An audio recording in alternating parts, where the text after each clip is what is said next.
നിങ്ങളുടെ വീടിന്റെ അകത്ത് ബറക്കത്ത് നഷ്ടപ്പെട്ടു പോകാനുള്ള കാര്യം എന്തെന്നറിയുമോ? ഒരു കാര്യം പറഞ്ഞുകൊണ്ട് നമുക്ക് ദുആ ചെയ്യാം. ഒരേ ഒരു കാര്യം പറഞ്ഞുകൊണ്ട് ദുആ ചെയ്യാം. എന്റെ പ്രിയപ്പെട്ടവരെ, നിങ്ങളുടെ വീടിന്റെ അകത്ത് എന്തേ ഇത്രയും വലിയ കണ്ണീര് കുടിക്കുന്ന അവസ്ഥ വരാൻ, ഇത്രയും വലിയ നാശമുണ്ടാകാനുള്ള കാരണം എന്തെന്നറിയുമോ? മഹാനായ നബി മുഹമ്മദ് മുസ്തഫ സല്ലല്ലാഹു അലൈഹി വസല്ലമ തങ്ങളുണ്ടല്ലോ. ഒരു ദിവസം അല്ലാഹുവിന്റെ പ്രവാചകൻ തന്റെ ആയിഷ എന്ന് പറയുന്ന പ്രിയപ്പെട്ട ഭാര്യയുടെ വീടിന്റെ അകത്തേക്ക് കടന്നു വരുമ്പോ ആയിഷ ബീവി ഭക്ഷണം കഴിച്ചുകൊണ്ടിരിക്കുകയാണ്. ഭക്ഷണം അതാ താഴെ കിടക്കുകയാണ്. അല്ലാഹുവിന്റെ പ്രവാചകന്റെ മുഖമങ്ങ് വാടുകയാണ്. അല്ലാഹുവിന്റെ പ്രവാചകന്റെ മുഖമങ്ങ് വല്ലാതെ വാടുകയാണ്. മുത്തുനബി പറയുകയാ, ഇദാ സക്കത്തതു ലുഖമതു ഹദികും, അല്ലാഹുവിന്റെ റസൂൽ പറയുകയാ, എന്റെ പ്രിയമുള്ളവരെ, ഞാനും നിങ്ങളും ഭക്ഷണം കഴിക്കുന്ന സമയത്ത് നമ്മൾ കഴിക്കുന്ന ഭക്ഷണം താഴെ വീഴുമല്ലോ. ആരാ എടുത്ത് കഴിക്കുന്നത്? ആ താഴെ വീണ ഭക്ഷണം ഏത് വാപ്പയാ കഴിക്കുന്നത്? ഏത് പെണ്ണാണ് എടുത്ത് കഴിക്കുന്നത്? എന്റെ ഇടത് കൈ കൊണ്ടെടുത്ത് വൃത്തിയാക്കി കഴിക്കണമെന്നാണ്. പക്ഷേ നമ്മളെടുത്ത് കഴിക്കാറില്ല. അത് വേസ്റ്റാണെന്ന് കരുതുന്നവരാ. എങ്കിൽ അല്ലാഹുവിന്റെ റസൂൽ പറയുകയാ, നിന്റെ സമ്പത്ത് മുഴുവനും നഷ്ടപ്പെട്ടു പോകാ, നിന്റെ ജീവിതത്തിൽ സമാധാനമില്ലാതെ പോകാ, നിന്റെ നാശം അവിടെ തുടങ്ങുകയാ. താഴെ കിടക്കുന്ന ഭക്ഷണം നിസാരമാക്കുന്നവര്, താഴെ വീണ ഭക്ഷണം അല്ലാഹു നിനക്ക് നൽകിയ റഹ്മത്താ. അല്ലാഹുവാണ് ഭക്ഷണം തരുന്നത്. അത് പടച്ച റബ്ബ് നിനക്ക് നൽകിയ നിഅമത്താണ്. ആ ഒരു നിഅമത്തിന് ലൈൻ ശകർതും ലഅസീദന്നകും വലൈൻ കഫർതും മിൻ അദാബി ലശദീദ്. അല്ലാഹു തന്ന റിസ്കിനെ നീ നിഷേധിച്ചപ്പോ, നീ അതിനെ അവഹേളിച്ചപ്പോ, ഇടാ ഒരു നേരത്തെ അന്നത്തിന് വകയില്ലാതെ കഷ്ടപ്പെടുന്ന എത്രയോ പാവങ്ങളുണ്ട് സഹോദരാ. ഒരു നേരത്തെ ഭക്ഷണത്തിന് വേണ്ടി കഷ്ടപ്പെടുന്നവര്. അങ്ങനെ ജനങ്ങൾ കഷ്ടപ്പെടുമ്പോ അല്ലാഹു നിനക്ക് നൽകിയ നിഅമത്ത് കടിച്ചുകൊണ്ടിരിക്കുന്ന സമയത്ത് താഴെ വീണു പോയ ഭക്ഷണം എച്ചിലാണെന്ന് പറഞ്ഞു അതിനെ നീ അവഹേളിക്കുകയല്ലേ, നീ അതിനെ നിസാരമാക്കുകയല്ലേ. അങ്ങനെ നീ നിസാരമാക്കിയപ്പോ അല്ലാഹു നിനക്ക് തന്ന ശിക്ഷയാ. അല്ലാഹു നിനക്ക് തന്ന ശിക്ഷയാ. നിന്റെ ജീവിതത്തിൽ നിന്ന് ബർക്കത്ത് അല്ലാഹു എടുത്തു മാറ്റുകയാണ്. അല്ലാഹു നിന്റെ ജീവിതത്തിൽ നിന്ന് ബർക്കത്ത് എടുത്തു മാറ്റുകയാ. റസൂലുള്ളാഹി പറഞ്ഞു, ആയിഷ, താഴെ വീണ ഭക്ഷണം എടുത്ത് കഴിക്കുക ആയിഷ. അത് അല്ലാഹു നമുക്ക് നൽകുന്ന റഹ്മത്താണ്. അത് പടച്ചവൻ തരുന്ന നിഅമത്താണ്. അതുകൊണ്ട് നീ അതെടുത്ത് കഴിക്ക്. അതിനെ നിസാരമാക്കല്ലേ. നിന്റെ കഷ്ടകാലം തുടങ്ങും മോനെ. അതുകൊണ്ട് എന്റെ പ്രിയപ്പെട്ടവരോട് പറയുകയാണ്, അല്ലാഹു നിനക്ക് ബർക്കത്ത് വേണോ? ഒരു സന്തോഷവും സമാധാനവുമുള്ള ജീവിതം ദുനിയാവിലും ആഖിറത്തിലും വേണോ? എന്റെ പ്രിയപ്പെട്ട ഉപ്പമാരെ, ഇന്നു മുതലെങ്കിലും ഒരുമിച്ചിരുന്ന് ഭക്ഷണം കഴിക്കൂ. അതൊരു നല്ല ശീലമാണ്. അങ്ങനെ ഒരുമിച്ചിരുന്ന് ഭക്ഷണം കഴിച്ചാ നിന്റെ ഭാര്യ നിന്നെ വഞ്ചിക്കൂല, നിന്റെ ഭർത്താവ് നിന്നെ വഞ്ചിക്കൂല. നിങ്ങൾക്ക് രണ്ടുപേർക്കും മനസ്സിൽ അല്ലാഹു സ്നേഹം തരികയാ. പടച്ചവരെ, നിന്റെ പൊന്നാര മക്കളുണ്ടല്ലോ, പരസ്പരം കിടന്ന് കീരിയും പാമ്പിനെ പോലെ തല്ലുകയാണ്. കൂടപ്പിറപ്പുകൾ, ഒരു ഉമ്മയുടെ രണ്ട് മക്കള് വീടിന്റെ അകത്ത് കിടന്ന് തല്ലുകയല്ലേ, ശത്രുക്കളെ പോലെ തല്ലുണ്ടാക്കുകയല്ലേ. എന്റെ പ്രിയപ്പെട്ടവരെ, ഒരു പാത്രത്തിലിരുന്ന ഭക്ഷണം കഴിച്ചാ മനസ്സുകൾ തമ്മിലടുക്കുകയാ, സ്നേഹമുണ്ടാവുകയാ. അതുമാത്രമല്ല, നിന്റെ വീട് അല്ലാഹു ഇഷ്ടപ്പെടുന്ന വീടാ. ഈ നാട്ടിൽ അല്ലാഹു ഇഷ്ടപ്പെടുന്ന വീട് എന്റെ പ്രിയമുള്ളവരെ കുടുംബം ഒരുമിച്ചിരുന്ന് ഭക്ഷണം കഴിക്കുന്ന വീടാ. അങ്ങനെ നിങ്ങൾ അല്ലാഹുവേ ഈ പറയുന്ന കാര്യങ്ങൾ നിങ്ങൾ ചെയ്യാ തയ്യാറായ വഅസ്വാജുഹും ഫീ ളിലാലിൻ അലൽ അറായികി മുത്തഖിയൂൻ ലഹും ഫീഹാ ഫാകിഹതു വലഹും മാ യദ്ദഊൻ സലാമുൻ ഖൗലൻ മിർ റബ്ബിർ റഹീം. ഈ നാട്ടിലെ പെണ്ണുങ്ങളുണ്ടല്ലോ, ഇങ്ങനെ എല്ലാവരും നാളെ പടച്ച റബ്ബിന്റെ സ്വർഗ്ഗത്തിലേക്ക് കടന്നു വരുമ്പോ ഒരുമിച്ചിരുന്ന് ഭക്ഷണം കഴിക്കുന്നവര്, അതാ പരസ്പരം സ്നേഹത്തോടുകൂടി അല്ലാഹുവിന്റെ തന്ന അനുഗ്രഹങ്ങൾക്ക് നന്ദി കാണിച്ചുകൊണ്ട് ജീവിക്കുന്നവര്, നാളെ പടച്ച റബ്ബിന്റെ സ്വർഗ്ഗത്തിലേക്ക് സ്വർഗവാസികൾ കടന്നു വരുമ്പോ നീയും നിന്റെ ഭർത്താവും നിന്റെ മക്കളുമുണ്ടല്ലോ ചാരികസേരയിൽ ഇരിക്കുകയാണ്, ഊഞ്ഞാലിൽ ഇരിക്കുകയാണ്, അള്ളാന്റെ സ്വർഗത്തിലെ ചാരികസേരയിൽ ഇരുന്നിട്ട് സുഖിക്കുകയാണ്. വലതുഭാഗത്തും ഇടതുഭാഗത്തും ഹൂറില്ലീങ്ങളായ പെണ്ണുങ്ങള് നിങ്ങൾ സ്വർഗത്തിലിരുന്ന് അടിച്ചു പൊളിക്കുമ്പോ സ്വർഗത്തിൽ കടന്നു വരുന്ന എല്ലാവരും നിന്നോട് പറയും നീ VVIP ആണ്, അസ്സലാമു അലൈക്കും അസ്സലാമു അലൈക്കും. എല്ലാവരും നിന്നോട് സലാം പറയുകയാണ്. നിന്നെയും നിന്റെ കുടുംബത്തെയും എല്ലാവരും ബഹുമാനിക്കുന്നത് കാണുമ്പോ ഈ നാട്ടിലെ പെണ്ണുങ്ങൾ ചോദിക്കുകയാ, എങ്ങനെ കിട്ടി ആമിന നിനക്ക് ഈ പ്രതിഫലം? ആയിഷ, നിങ്ങൾ ഇവിടെയും ഒരുമിച്ചാണോ? നിങ്ങൾ ഇവിടെയും ഒരുമിച്ചാണോ? അല്ലാഹു നാളെ നിങ്ങളെ സ്വർഗ്ഗത്തിലെ കുടുംബസമേതം ഒരുമിച്ച് കൂട്ടുമെന്ന് അല്ലാഹുവിന്റെ ഖുർആൻ പറയുമ്പോ പ്രിയമുള്ളവരെ, ബർക്കത്തില്ലെങ്കിൽ എന്ത് കിട്ടിയിട്ടും കാര്യമില്ല, എത്ര കോടികൾ നേടിയിട്ടും കാര്യമില്ല, എത്ര തിന്നാലും വയറ് നിറയില്ല, എത്ര സമ്പത്തുണ്ടെങ്കിലും സമാധാനമില്ല, എത്ര വലിയ സുന്ദരിയാണെങ്കിലും നിനക്ക് തൃപ്തി ലഭിക്കൂല. 10 മക്കളുണ്ടായാൽ മക്കളുടെ മുഖത്ത് നോക്കിയാ സമാധാനമില്ല. അതുകൊണ്ട് എന്റെ പ്രിയമുള്ളവരോട് പറയുകയാ, അല്ലാഹുവേ താഴെ വീണ ഭക്ഷണം നിസാരമാക്കല്ലേ. അത് നിന്റെ ജീവിതം മാറ്റിമറിച്ച് കളയും, അത് നിന്റെ ജീവിതം തന്നെ മാറ്റിമറിക്കുന്ന കാര്യമാണ്. അതുകൊണ്ട് അവഹേളിക്കരുത്. താഴെ വീണ ഭക്ഷണം എടുത്ത് വൃത്തിയാക്കി കഴിച്ചോ പെങ്ങളെ. മക്കളെ പഠിപ്പിക്കും, ഒരുമിച്ചിരുന്ന് ഭക്ഷണം കഴിക്കാൻ പഠിക്ക്. അല്ലാഹുവേ ഞങ്ങളുടെ മനസ്സുകൾ നീ അടുപ്പിക്കണേ അല്ലാ.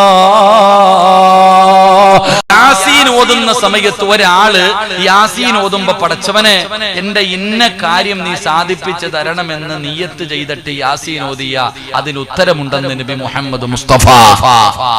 നബി മുഹമ്മദ് മുസ്തഫ വാഴ് പറയുന്ന ഉസ്താദിന് ചൂടുവെള്ളം, വാഴ് കേൾക്കാൻ വന്നവർക്ക് ഫ്രൂട്ടി കുടി. ഉസ്താദിന് വാട്ടവെള്ളം, നിങ്ങൾക്കൊക്കെ എന്താ ഫ്രൂട്ടിയാണോ കുടിക്കണേ? എന്താ കുടിക്കണേ? ഫ്രൂട്ടി. ശരി, അള്ളാഹു എനിക്ക് ഹൗദുൽ കൗസർ നൽകി അനുഗ്രഹിക്കുമാറാകട്ടെ. ആമീൻ പറ, ആമീൻ പറ. ചുമ്മാ പറഞ്ഞു. അൽഹംദുലില്ലാ, അല്ലാഹു നമുക്ക് ഈമാൻ തരുമാറാകട്ടെ. എന്റെ പ്രിയമുള്ള സഹോദരങ്ങളെ, എവിടെ പോയാലും യാസീനല്ലേ ഓതണേ? പറ മനുഷ്യ, യാസീനല്ലേ ഓതണേ? മരണ വീട്ടിൽ പോയ യാസീൻ ഓതും, പള്ളിക്കാട്ടിൽ പോയ യാസീൻ ഓതും, കല്യാണ വീട്ടിൽ യാസീൻ ഓതും, എവിടെ പോയാലും യാസീൻ ഓതും. എന്റെ 114 സൂറത്ത് യാസീൻ മാത്രമേ ഉള്ളൂ. എന്റെ ബക്കറ ഓതാത്തെ? എന്തേ ബക്കറ ഓതാത്തെ? നീ വിചാരിച്ച ഉസ്താദിന് കൈമടക്കിട്ടാനാണെന്ന്? അല്ല മോനെ, അല്ല. യാസീൻ ഓതുമ്പോ നിന്റെ മനസ്സിൽ എന്താണോ നീയത്ത്, ആ നീയത്ത് അല്ലാഹു നിനക്ക് സാധിപ്പിച്ചു തരുമെന്ന് ആദരവായ പ്രവാചകൻ നബി മുഹമ്മദ് മുസ്തഫ സല്ലല്ലാഹു അലൈഹി വസല്ലമ തങ്ങൾ പറഞ്ഞു, നീ ഖുർആൻ ഓത്, നീ ഖുർആൻ ഓത്. എവിടാപ്പ ഖുർആൻ ഓതല്? നിക്കാഹ് നടക്കുന്ന സദസ്സിലൊക്കെ സൂപ്പർ ഫാസ്റ്റ് പോകുന്ന പോലെ ഫാത്തിഹ ഓതുന്നേ. വേണ്ടപ്പ, ഞാൻ സന്തോഷം. കല്യാണ വീട്ടിൽ യാസീൻ ഓതിയിട്ടുണ്ടോ? ഉണ്ടോ? നിങ്ങൾ പറ. ഏത് കല്യാണം കിടക്കുന്ന സദസ്സിലാ മോനെ യാസീൻ ഓതിയിട്ടുള്ളത്? അവിടെ ഉസ്താദ് ചൂട് മൊട്ട വായിലിട്ടിട്ടുണ്ടത്. എന്തോ ചൂട് വായിക്കകത്തിട്ടിട്ട് ഇതിനെക്കാളും സ്പീഡിൽ ഓതാൻ പറ്റത്തില്ല. അങ്ങനത്തെ ഓതനെ. എന്നാൽ ഏതെങ്കിലും കല്യാണ വീട്ടിൽ നിക്കാഹ് നടത്തിയിട്ട് ഒരു യാസീൻ ഓതി നോക്കിക്കേ, അന്ന് അവിടെ ഉഹദ് യുദ്ധം നടക്കും. പടച്ചവനെ, നിങ്ങൾ ചിന്തിച്ചു നോക്ക്. എന്റെ പ്രിയപ്പെട്ട സഹോദരങ്ങളെ, ഞാൻ പറയുന്നത് നിങ്ങളുടെ ജീവിതം നാട്ടുകാരെന്തോ പറയുന്നതല്ല. എടാ, ഒരു വീട് വെക്കും, 2 നിലയുള്ള കൊട്ടാരം പണിതു, തിന്നാൻ വിളിക്കുമ്പോ എല്ലാരും വന്ന് ഭക്ഷണവും കഴിച്ചിട്ട് പറയും, അവന്റെ അഹങ്കാരം കണ്ടോ, എന്തിനാടാ ഇത്രയും വലിയ വീട്? അവന്റെ വീട് ഇതിനെക്കാളും വലിയ വീടാ. നീ ഒരു വീട് വെച്ചു, താമസം കയറില്ലെന്ന് നാട്ടുകാരെ മുഴുവനും വിളിച്ചപ്പോ ആ വീട്ടിൽ കയറി വന്നിട്ട് നീ വെച്ചു കൊടുത്തത് തിന്നിട്ട് നിന്റെ ഇറച്ചിയും തിന്നിട്ട് പോകും. അതൊന്നും പോരാ. എന്തെല്ലാം പറയോ, അവന്റെ അഹങ്കാരം കണ്ടോ, എവിടുന്ന് അറബി എത്തീങ്ങാനിലാക്കിയിട്ട് കൊണ്ടുവന്നതാടാ, ഇതൊന്നും ഹലാലായ പൈസ അല്ലടാ, നിന്റത് തിന്നിട്ട് പ്രാവിയിട്ട് കണ്ണേറ് നടത്തിയിട്ട് ഇറങ്ങിപ്പോകും.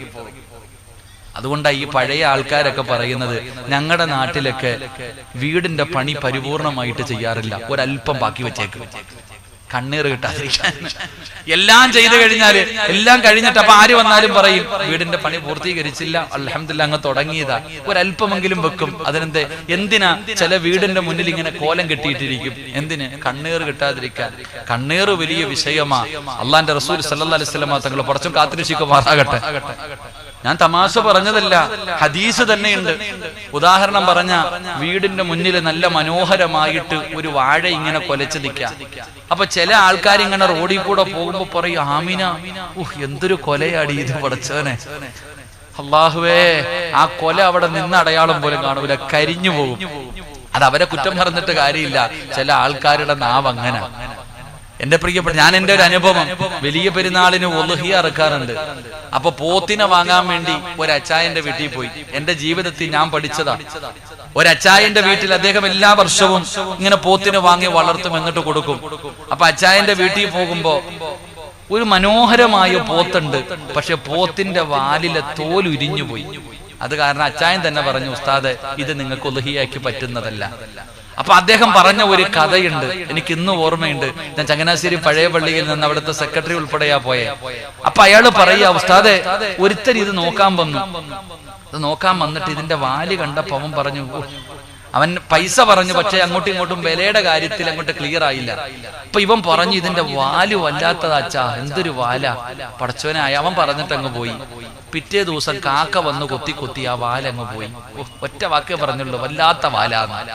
ഇതെല്ലാം കഴിഞ്ഞ് ഇതിന്റെ വാല് പോയി കഴിഞ്ഞപ്പോ ഇവൻ വന്ന് വീണ്ടും വില പറയാൻ, വാല് പോയില്ലേ, അച്ചായ കൊടുക്കുന്നു. അപ്പൊ അച്ചായൻ പറഞ്ഞു, ഇത് ഉളുഹിയയ്ക്ക് പറ്റത്തില്ല. അപ്പൊ ഓൻ പറയാ, അതൊന്നും കുഴപ്പമില്ല, ഞാൻ വേറെ ഒരു വാലുണ്ട് പൊട്ടിച്ചു വെച്ചേരാന്ന്.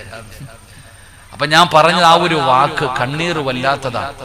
ഇന്നത്തെ വീട് പണിക്കൊക്കെ എല്ലാം മനോഹരമായിട്ട്, ഇപ്പം വീടിന് നിങ്ങൾ ചിന്തിച്ചു നോക്കിക്കേ, പടച്ചവനെ, ഇപ്പൊ നിസ്കരിക്കാൻ തന്നെ ഒരു റൂമുണ്ട് വീട്ടിൽ. ഏത് പുതിയ വീടെടുത്ത് നോക്കിയാലും ആ വീടിന്റെ അകത്ത് നമസ്കാര റൂം എന്ന് പറഞ്ഞൊരു റൂമുണ്ട്. അള്ളാഹു കാത്തിരക്ഷിക്കുമാറാകട്ടെ. അങ്ങനെ ഒരു റൂമുണ്ടോ സഹോദര? നിങ്ങളുടെയൊക്കെ പഴയ കാലത്ത് നിങ്ങൾ ചിന്തിച്ചു നോക്ക്, അങ്ങനെ ഒരു റൂം നിങ്ങളുടെ വീടിന്റെ അകത്ത് ഉണ്ടായിരുന്നു. ഞാൻ ഒരു ഉദാഹരണം ചോദിച്ചതാ, ഇനി ഇതാരും ക്ലിപ്പാക്കിയേക്കരുത്. ഞാൻ ചോദിച്ച ഒരു കാര്യം, അങ്ങനെ ഒരു റൂം പണ്ട് നമ്മുടെ വീട്ടിലുണ്ടായിരുന്നു? ഇല്ല. നമ്മുടെ വീടിന്റെ അകത്ത് എല്ലാ റൂമിലും നിസ്കരിക്കുമായിരുന്നു. നമ്മുടെ വീടിന്റെ അകത്ത് ഇപ്പൊ പുതിയൊരു മോഡൽ നിസ്കാര റൂം എന്ന് പറഞ്ഞൊരു റൂം, അതിനകത്ത് വേറെ ആരും കയറാറില്ല, പൊടിയടിച്ച് അവിടെ തന്നെ കിടക്കും. എന്റെ പ്രിയപ്പെട്ടത്, അതുപോലെ അടുക്കള. എത്ര അടുക്കളയുണ്ട്? 3 എണ്ണം. 1 അല്ല 3 എണ്ണം. എന്റെ പ്രിയപ്പെട്ടവരെ, സത്യത്തിൽ മഹത്തുക്കൾ പറയുന്നത് വീട്ടിൽ ഒരു അടുക്കളയെ പാടുള്ളെന്ന്. കാരണം എന്താ? പണ്ടത്തെ വീടിന്റെ അകത്ത് ചെറിയ അടുക്കള 4 ആണുങ്ങൾ ഉണ്ടെങ്കിൽ ഈ 4 എണ്ണത്തിന്റെ ഭാര്യമാരും ഉമ്മായും കൂടെ ഈ അടുക്കളയിൽ കിടന്നിട്ട് കസേര കളിയാ. ചെറിയ അടുക്കളക്കകത്ത് കിടന്നിട്ട് അങ്ങോട്ടും ഇങ്ങോട്ടും കറങ്ങും, ശരീരം തട്ടും, പാത്രങ്ങൾ എടുത്തും അങ്ങോട്ടും ഇങ്ങോട്ടും. ഇവരുടെ ചർച്ചകൾ മുഴുവനും ആ അടുക്കളക്കകത്താ. പക്ഷേ അവരാ ഒരു ചെറിയ റൂമിന്റെ അകത്ത് കിടന്ന് കറങ്ങിയപ്പോ അവരുടെ മനസ്സിൽ അസൂയയില്ലായിരുന്നു, കുശുമ്പില്ലായിരുന്നു, അടിയില്ലായിരുന്നു, ബഹളമില്ലായിരുന്നു. മനസ്സുകൾ തമ്മിൽ അടുത്തിരുന്നു. ഇപ്പോഴോ ഒരെണ്ണം ഇവിടെ, ഒരെണ്ണം അവിടെ, ഒരെണ്ണം വെളിയിൽ. എന്നിട്ട് സ്ക്രൂ കൊടുക്കുക, അവസാനം അടിച്ചു പിരിയ. മനസ്സുകൾ അകന്നുപോയി. മനസ്സുകൾ അകന്നുപോയി. എന്റെ പ്രിയപ്പെട്ടവരെ, നമ്മുടെ ഇന്നത്തെ വീടുകളുടെ അവസ്ഥ എന്ന് പറഞ്ഞാൽ എല്ലാവരും ഇന്ന് വീട് പണി നടത്തുമ്പോ നിങ്ങൾ ചിന്തിക്കണം സഹോദര, എല്ലാരും കഞ്ഞിമൂലയാ നോക്കണേ. ഒരാള് വീട് പണിയുമ്പോ വേണ്ട നിയമം എന്താണെന്ന് ആദ്യം ഉസ്താദന്മാരോട് ചോദിച്ചു പഠിക്കും. ഒരാള് വീട് പണിയുന്ന സമയത്ത് ഒരു വീട് പണിയുമ്പോൾ ആ വീടിന് ഇസ്ലാം പറയുന്ന നിയമം എന്താ നോക്ക്. അല്ലാതെ ആശാരി പറയുന്ന എന്തിനാ കേൾക്കണേ? എടാ, വീട് അല്ലെങ്കിൽ എഞ്ചിനീയർ പറയുന്ന എന്തിനാ കേൾക്കണേ? നിന്റെ വീടിന്റെ അകത്ത് നിനക്ക് സമാധാനം വേണമെങ്കിൽ അവസാനം വീട് പണിയും, ലക്ഷങ്ങൾ മുടക്കിയിട്ട് വീണു പണിയും, അവസാനം ഏതെങ്കിലും തങ്ങന്മാര് വന്നിട്ട് പറയും ഇടിച്ചു കളഞ്ഞേക്കാൻ. എന്നാൽ ആദ്യം ചോദിച്ചുകൂടെ സഹോദര, ഒരു വീട് പണിയുമെങ്കിൽ ഇസ്ലാം പറയുന്ന 3 കാര്യങ്ങളുണ്ട്, അതാ വേണ്ടത്. അല്ലാതെ കന്നിമൂലയല്ല. വാതിൽ ഇവിടെ വന്നാ കുഴപ്പം, അവിടെ വന്നാ കുഴപ്പം, ഇതിലേ കയറിയാ കുഴപ്പം, എവിടെ കയറിയാലും കുഴപ്പം തന്നെയാ. അള്ളാഹു കാത്തിരക്ഷിക്കുമാറാകട്ടെ, അള്ളാഹ് കാത്തിരക്ഷിക്കുമാറാകട്ടെ, അള്ളാഹ് കാത്തിരക്ഷിക്കുമാറാകട്ടെ. അതുകൊണ്ട് വന്നതിന് ശേഷം കിടന്ന് നെഞ്ചത്തടിക്കാതെ ഏത് കാര്യം ചെയ്യുമ്പോഴും നീ ആലോചിക്ക്. ഞാൻ പറഞ്ഞു വന്നത് യാസീനോദ് സഹോദര, യാസീനോദ്, അള്ളാഹുവിന്റെ ഖുർആനോദ്. മുത്തുനബിയുടെ പൊരുത്തം നിനക്ക് ലഭിക്കും, അള്ളാഹുവിന്റെ റസൂലിന്റെ സ്നേഹം നിനക്ക് ലഭിക്കും. ഒരാൾ യാസീൻ ഓതിയിട്ട് ദുആ ചെയ്താൽ ആ യാസീൻ ഓതുന്നവൻ എന്താണോ മനസ്സിൽ കരുതിയത് അള്ളാഹു അതവന് കൊടുക്കും. യാസീൻ ഓതിയിട്ടുള്ള ദുആയ്ക്ക് ഉത്തരമുണ്ടെന്ന് നബി മുഹമ്മദ് മുസ്തഫ സല്ലല്ലാഹു അലൈഹി വസല്ലമ തങ്ങൾ പറയുകയാ. അതുകൊണ്ട് യാസീൻ ചെറിയ ഒരു സൂറത്താണെന്ന് കരുതിയിട്ട് നിങ്ങൾ അങ്ങനെ തള്ളിക്കളയരുത്. എന്തിനാണ് ഖബറിന്റെ ചാരത്ത് പോയിരുന്ന് യാസീൻ ഓതുന്നത്? ഇനിയെങ്കിലും പഠിക്കടാ ചെറുപ്പക്കാരാ. തിരക്കാണല്ലോ, പള്ളിപ്പറമ്പിൽ കിടക്കുന്ന വാപ്പാടെ ഖബറിന്റെ ചാരത്ത് പോയിട്ട് ഫാത്തിഹ ഓതിയിട്ട് ഓടുന്ന മക്കളുണ്ട്. സ്നേഹം കൊണ്ട് പറയുകയാ, നിങ്ങൾ ഖബറിന്റെ ചാരത്ത് പോയി നിന്ന് യാസീൻ ഓതണേ. എന്തിനാ ബോധാൻ പറഞ്ഞത്? നിങ്ങൾ പള്ളിയിലെ ഉസ്താദിനെ വിളിച്ച് നിർത്തിയിട്ട് ഓതിപ്പിക്കണമെന്ന് ഞാൻ പറയുന്നില്ല. നിനക്ക് ഓതാൻ അറിയുമെങ്കിൽ നിന്റെ മാതാപിതാക്കളുടെ ഖബറിന്റെ ചാരത്ത് പോയി നിന്നിട്ട് യാസീൻ ഓത്. ആ യാസീൻ ഓതുന്നതിലൂടെ കിട്ടുന്ന പ്രതിഫലം എന്താ? അല്ലാഹുവിന്റെ പ്രവാചകൻ അവിടെന്ന് പറഞ്ഞു, സ്വഹാബാ, ഖബറിന്റെ അകത്ത് കിടക്കുന്ന നിന്റെ വാപ്പാ 40 ദിവസം രക്ഷപ്പെടുമടാ പൊന്നുമോനെ. വാപ്പാടെ ഖബറിന്റെ ചാരത്ത് നിന്ന് യാസീൻ ഓതിയാൽ ആ മണ്ണിനടിയിൽ കിടക്കുന്ന നിന്റെ വാപ്പയുണ്ടല്ലോ, ആ വാപ്പയുടെ ഖബറിന്റെ അകത്ത് 40 ദിവസം അല്ലാഹു അദാബ് മാറ്റിവെക്കുമെന്ന് ആദരവായ പ്രവാചകൻ നബി മുഹമ്മദ് മുസ്തഫ സല്ലല്ലാഹു അലൈഹി വസല്ലമ തങ്ങൾ പറയുമ്പോ, എന്റെ പ്രിയമുള്ളവരെ, 10 മണിക്ക് പരിപാടി അവസാനിപ്പിക്കേണ്ടതുള്ളത് കൊണ്ട് ഞാൻ അവിടെ നിന്ന് വിശദീകരിക്കുന്നില്ല. 4-മതായിട്ട് അല്ലാഹുവിന്റെ റസൂൽ അവിടെ നിന്ന് പറയുകയാ, മുത്തുനബിയുടെ പൊരുത്തം വാങ്ങണേ, മുത്തുനബിയുടെ പൊരുത്തം വാങ്ങണേ. 5-മത്തെ കാര്യം എന്തെന്നറിയുമോ? 5-മത്തെ കാര്യം എന്താ? അല്ലാഹുവിന്റെ പ്രവാചകൻ സല്ലല്ലാഹു അലൈഹി വസല്ലമ തങ്ങൾ പറയുകയാ, 5-മത്തെ കാര്യം എന്തെന്നറിയുമോ? നിന്റെ മാതാപിതാക്കളുടെ അനുവാദവും പൊരുത്തവും നീ വാങ്ങണേ എന്ന് നബി മുഹമ്മദ് മുസ്തഫ സല്ലല്ലാഹു അലൈഹി വസല്ലമ തങ്ങൾ അവിടെ പറയുകയാണ്, നിന്റെ ഉമ്മയുടെ അനുവാദം വാങ്ങണ്, നിന്റെ വാപ്പയുടെ അനുവാദം വാങ്ങണ്.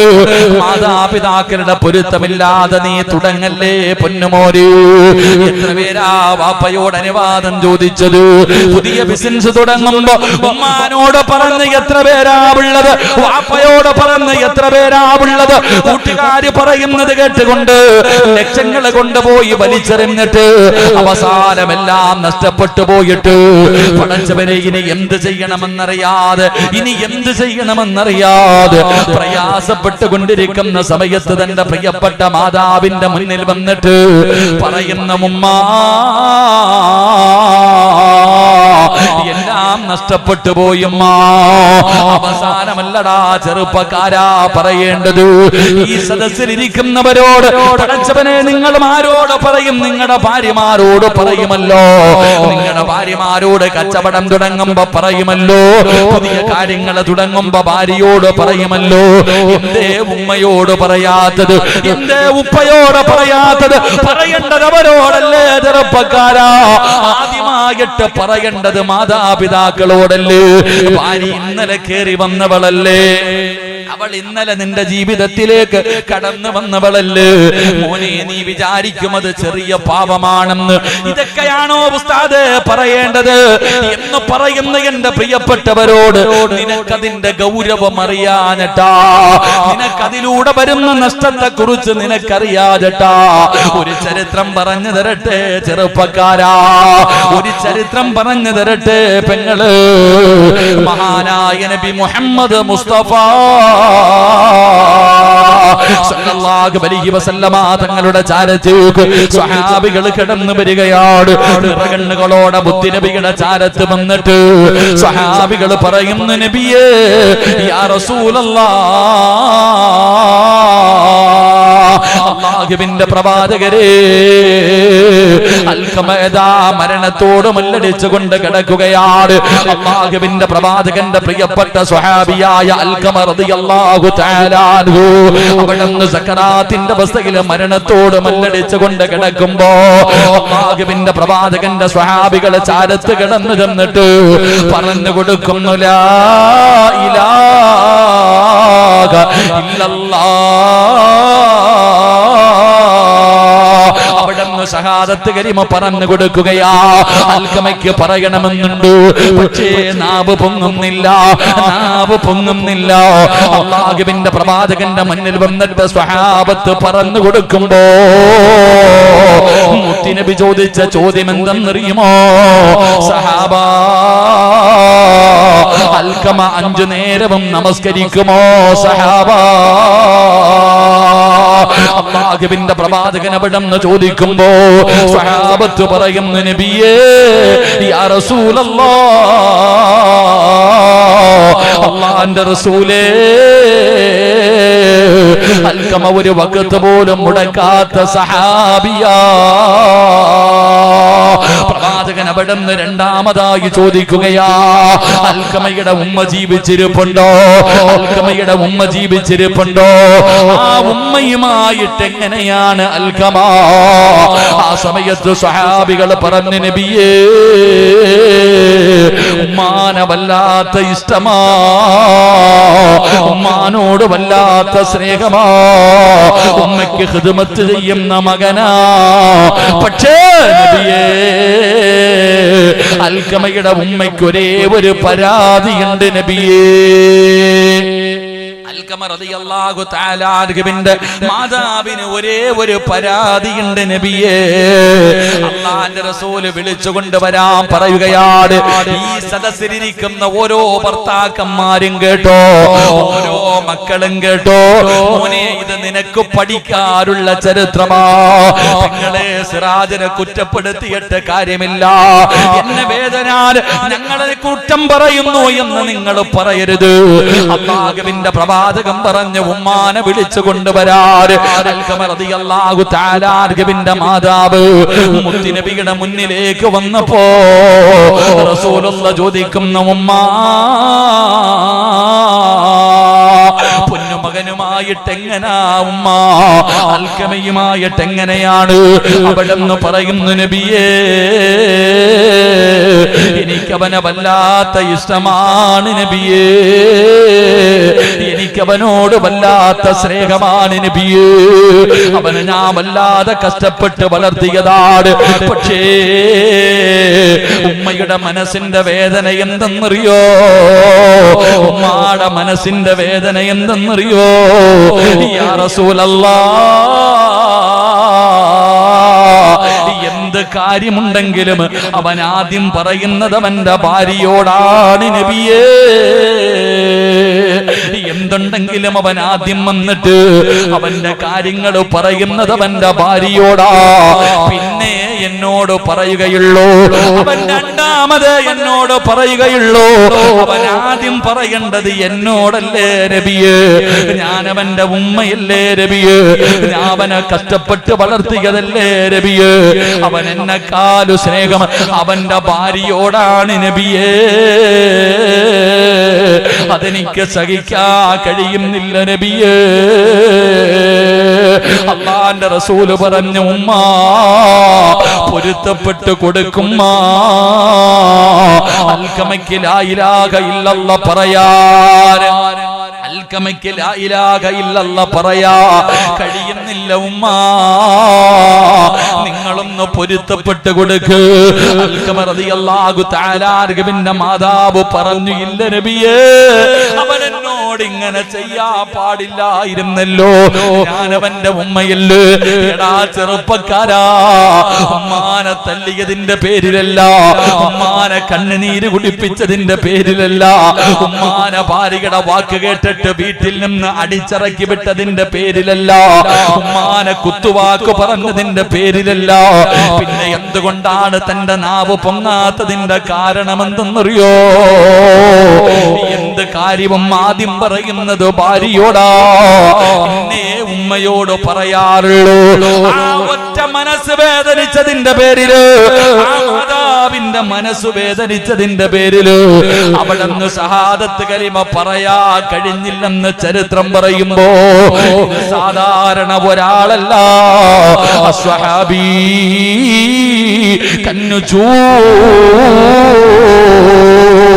എന്റെ സ്വഹാബികൾ നക്ഷത്ര തുല്യരാ, അവരെ കൊണ്ട് അല്ലാഹു തൃപ്തിപ്പെട്ടവരാ. അവരെ നിങ്ങൾ ആരെ പിൻപറ്റിയാൽ നിങ്ങൾ സ്വർഗത്തിലാണ് സഹാബ